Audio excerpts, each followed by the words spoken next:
Heading towards our first lecture on first session that is screening for preeclampsia. How can we make a difference? By Dr. Pratima Radhakrishnan ma'am from Bengaluru. She is first to perceive diploma in fetal medicine and advanced obstetrics and ultrasound from UK in our country.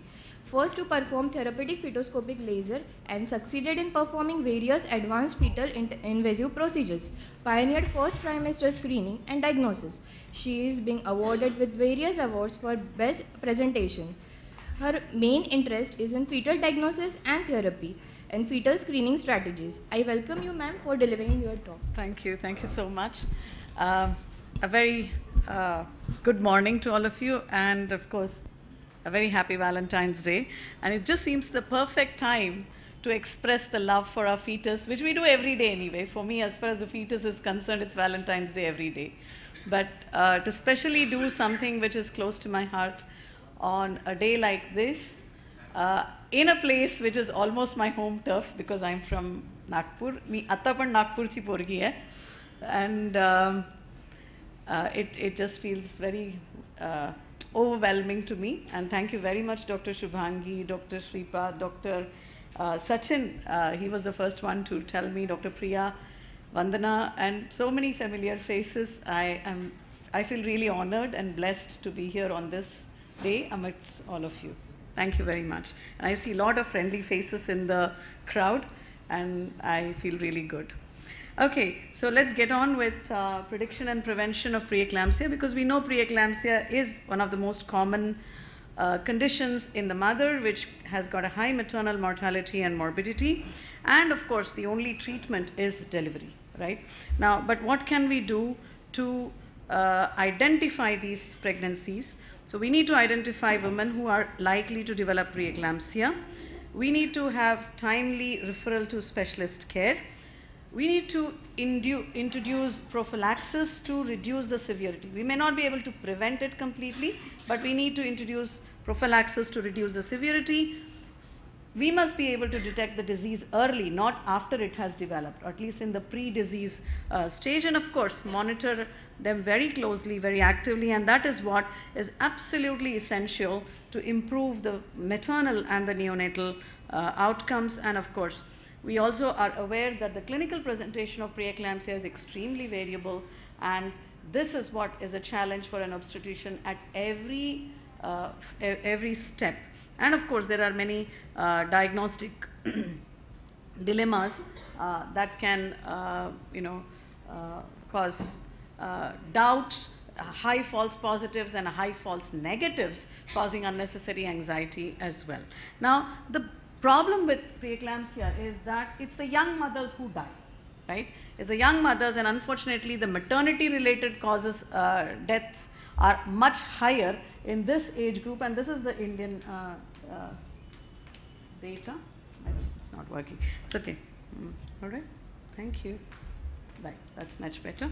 Right. So now, when you talk about preeclampsia, there is an early preeclampsia and there's a late preeclampsia based upon the onset. And typically, early preeclampsia is when it requires delivery before 34 weeks, and late is when it requires delivery after 34 weeks. And we are more interested in that part because majority of us are able to pretty much handle deliveries after 34 weeks when it comes to the baby. There are much more complications for the mother and fetus, and based upon the onset, again, it's divided into preterm and term. When the onset is before 37 weeks, it is preterm, and after 34 weeks is term. Sorry, that should be 37, not 34. I don't really need to go through the physiology. What normally happens in normal pregnancy doesn't happen in preeclampsia. That's the problem, and the vessels are narrowed down, and there is reduced uteroplacental flow, right? And of course, because of the placental dysfunction, there are pro-angiogenic and anti-angiogenic factors. Typically, the placental growth factor, which helps for the growth of the placenta, and soluble S-FLT1, which is increased in preeclampsia, and reduced, PLGF is reduced in preeclampsia, and that alters the ratio. And typically, the S-FLT PLGF ratio is increased in preeclampsia, and we'll come to it because that comes in the second and third trimester typically. Now the ASPRI study, which is one of the most important path-breaking study which was conducted by the Fetal Medicine Foundation with 28,000 pregnancies, looked at incidence of preterm preeclampsia, which was little less than 1%, about 2% for term, and of course majority of them, about 98%, did not develop preeclampsia, and taking 1 in 100 as cutoff for detection rate for preterm preeclampsia was significantly high, 76% versus 38% for term preeclampsia, with a 10% false positive, of course. Okay. Now this is an extremely important paper which has just been released in the White Journal on screening for preeclampsia, an opinion by the leaders who have actually done the major amount of work in preeclampsia, which includes Leona Poon and Stephen Walleron, Hayat, and all of them. And they have come out with this opinion, and pretty much my talk today is going to be based on this. And I would encourage all of you, every single obstetrician, every single fetal medicine specialist must be familiar with this paper, because they give a beautiful chart diagram at the end of it as well, right? So, and it is of course available on the website freely. Now, what they say about first trimester screening and preeclampsia: in the high risk, you give them prophylactic treatment, low risk requires only reassurance. As simple as that. Now, looking at the traditional factors that has been used for screening for preeclampsia, that high risk of preeclampsia, maternal age, previous preeclampsia, chronic disease, diabetes, autoimmune disease, etc., etc., putting them into major and minor criterias, which is the NICE criterias, and some of them ACOG criterias. If you go by these, which is what we have been following all these years, we would be picking up only about less than half of the women who are going to develop preeclampsia, because many of the primaries, I mean all the primaries are gone from this already. And we know that preeclampsia is more common in the primogravida than in the multigravida. Now, if you use the Fetal Medicine Foundation recommendations of doing a proper screen in the first trimester, which includes not only just the history, but also the ultrasound where you look at the uterine artery Doppler and the serum factors, which is the beta-HCG, more than beta-HCG, PAPI, and placental growth factor, you may be able to pick up pretty much majority of the babies, majority of the mothers who are going to develop preeclampsia, many of them at 37 weeks, and even about 40% of preeclampsia, and that compares to the traditional demographic factors, which is what is in the purple bars. Now, when you're doing this entire screening and you've got all these methods, it is very easy to actually put them in the Fetal Medicine Foundation software in an algorithmic fashion.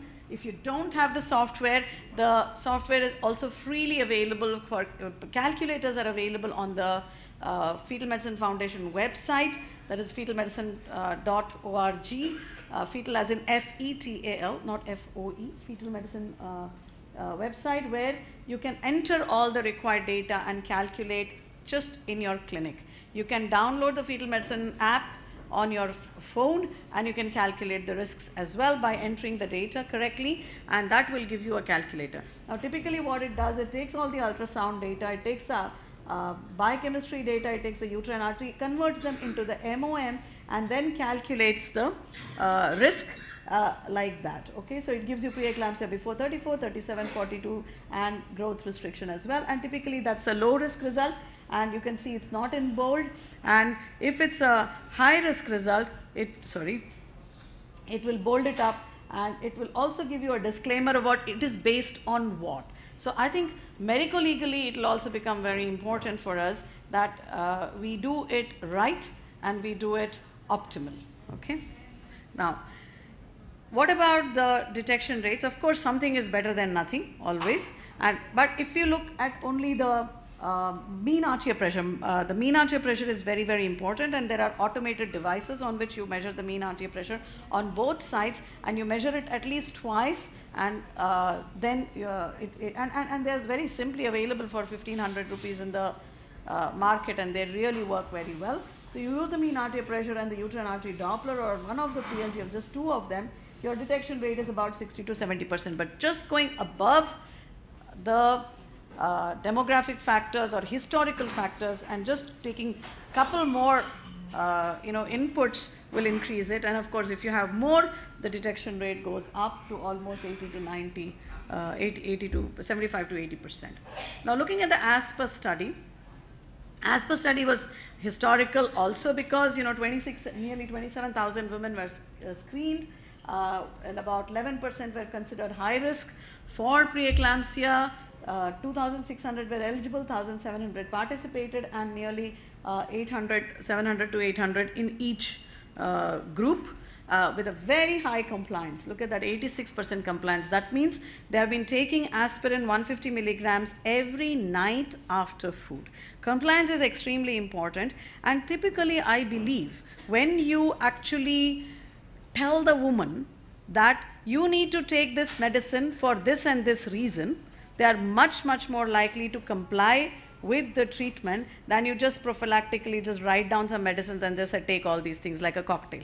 Right? That's not good enough. You need to educate them, you need to tell them why they are taking this medicine, and they are much, much more likely to take them. So screen positive women are much more motivated, and they're more likely to comply with the medicines. And compliance is typically what affects the outcome of whatever medication you give. Right? We doctors are notorious not to complete our antibiotic in 5 days.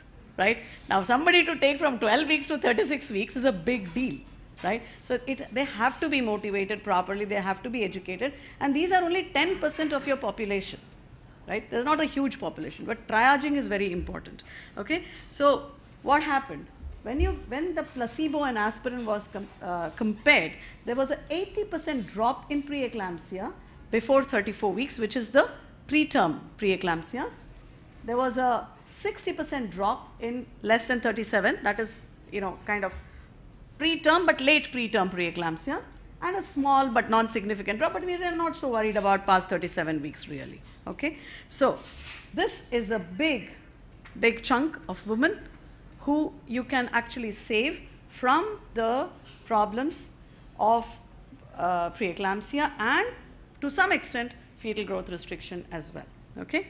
So now coming to when should we start aspirin, right? Now, can we start aspirin at any stage in pregnancy? Why? We cannot. I want an answer, and I want to be interactive. This is a morning, okay? Absolutely. So if you catch the placental problem early, you're more likely to make a difference in the course of the disease, right? But if you don't catch it early and the problem has already developed, then you're very less likely to actually affect the course of the disease. That is why it becomes even more important to screen women in the first trimester. So the studies have shown, these are the meta-analysis, showing at the effectiveness of 100 milligrams and more. And again, appropriate dose is very important. It's a low dose aspirin. It's not the adult dose. Adult dose we know is 350 milligrams. So it's not a big deal. Less than 16 weeks, and clearly all the dots on the left shows that it is effective, right? So this is the forest plot, and this means no effect, and this means more harmful, right? So majority of them are there. So aspirin more than 100 milligrams, less than 16 weeks, actually showed that there was a reduction of preterm preeclampsia by 65%. Now what about aspirin less than 100 milligrams but started over 16 weeks, showed no difference whatsoever, okay? Aspirin more than 100 milligrams, more than 16 weeks, again, no difference there. So what they concluded in this paper was that we need more research what to do after 16 weeks. Yes, there is some effect because some of the studies have shown some effect. You see this little one there, a little very marginal effect there, but majority of them really not much.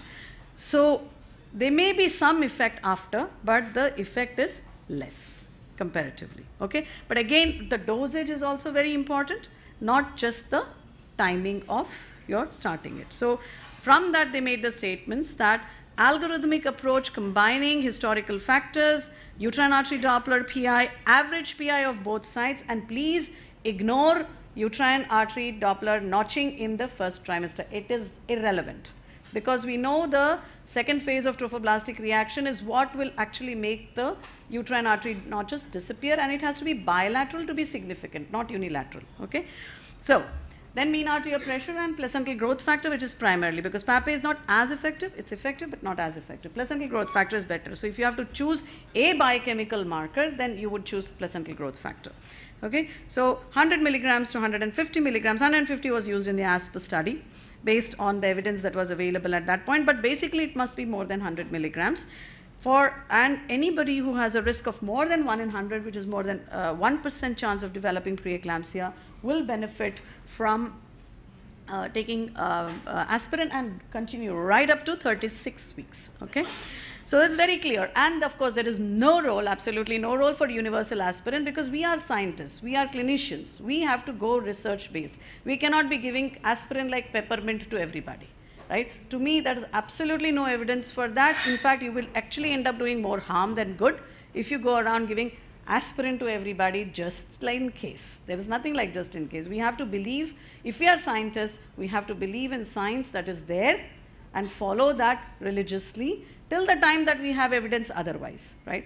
Evidence is always a circle. It always comes back in some other way, but currently this is what it is, okay? So, follow-up, regular early detection of evolving preeclampsia, monitor the compliance, a regular antenatal checkup. Then we go to the second and third trimester. Again, there is a risk stratification for prediction of preeclampsia in the second and third trimester. So we don't stop in the first trimester. We screen them in the first trimester. We categorize them into high risk and low risk, and then we carry on in the second and third trimester. Do not stop at that point of time. Even the high risks have to be re-evaluated because you need to know what is the effect of your aspirin, right? Now, here comes the role of, again, the SFLIT and PLGF ratios, and as I already told you, the ratio is increased in preeclampsia, and typically this is the normal non-preeclampsia, non-HELP, and all the variants of preeclampsia, HELP or no HELP, it is typically the ratio is increased to varying degrees, and that is very helpful, okay? So, pretty much at the moment they are just taking cutoffs of the ratio. Of course, there is a little bit more debate, but currently I think this is good enough, and this is what is coming out in the opinion paper as well. If the ratio is more than 85, there's a very high possibility of developing preeclampsia within the next 1 to 2 weeks. So very good. Somebody comes with you with a blood pressure of 140/90, little bit of headache, like, no, not sure. So you're not sure what is going on. So SFLIT PLGF ratio, if it is less than 38, pretty much it will exclude preeclampsia. However, if it is more than 85 or more than 110, these are the candidates who are likely preeclampsia. And we know that signs and symptoms of preeclampsia are overlapping a lot of times with the normal. And this can be your criteria for admission, and this is a standard protocol in Germany. Of course, we need to get these ratios in our country, and to be honest, unless the obstetricians demand it, it's not going to happen. It's a demand and supply thing. It did come, then it went away because there were not enough takers. So the more we ask for it, the more we will. The same thing like first trimester screening. The more you ask for first trimester screening, the more it came on, right? Now, they also give you an algorithmic approach here, which is very good. You have major criteria, you have minor criteria, and this is all there in the paper, right? You can just go onto the website, pull it out, and it's there in front of you. Cut it, paste it in your chamber, and then that's there, right? Easy to follow. So you've got major criteria, you've got minor criteria. So if you have more than one major criteria and more than 2 minor criteria, you have a high a priori risk, okay? So if you have no criteria at all, then that's a low a priori risk. And then what happens? You do a uterine artery Doppler in the second trimester. You do a uterine artery Doppler at the time you're doing your anomaly scan, which I think is very, very important, and obstetricians must demand it from the radiologist, that it's not enough if you just tell me what is the fetal biometry and that there are no obvious or gross anomalies. To me, that is irrelevant. A half a page report of an anomaly scan is just not acceptable. Not acceptable, right? If you are looking after the fetus, you have to demand what you want, right? Because ultimately you are responsible, nobody else is responsible, okay? So, coming to the uterine artery Doppler, here they take 75%, okay, I'm almost done, 75% as 75th centile, and if there are no a priori risk and you start off at low, then you can use your 95%, because these are again require more closer follow-up, and I will tell you the follow-up in a minute, okay? So, SFLIT PLGF ratio less than 38 will pretty much rule out preeclampsia developing in the next 1 week. If it's more than 85, you are pretty much diagnostic of early onset preeclampsia. Risk assessment in the second trimester with the uterine artery Doppler, and that is standard protocol. That is the recommendation now. All right. High risk in the women who are at high risk or increased more than 75th with a high a priori risk, or increased more than 95th centile in a low a priori risk, you can do the S-FLIT PLGF ratio, but at later stage. Remember, these ratios will be abnormal closer to the time of the incident. Therefore, doing a S-FLIT PLGF ratio, even for that matter S-FLIT in the first trimester, does not help because it does not increase, right? So you have to do it closer to the time of incidence where the placenta has already started breaking down. That's when your S-FLIT will change, okay? So you have to do it closer to the time of incident. You cannot use S-FLIT for screening in the first trimester. Only PLGF is used because that is predictive for a longer time, okay?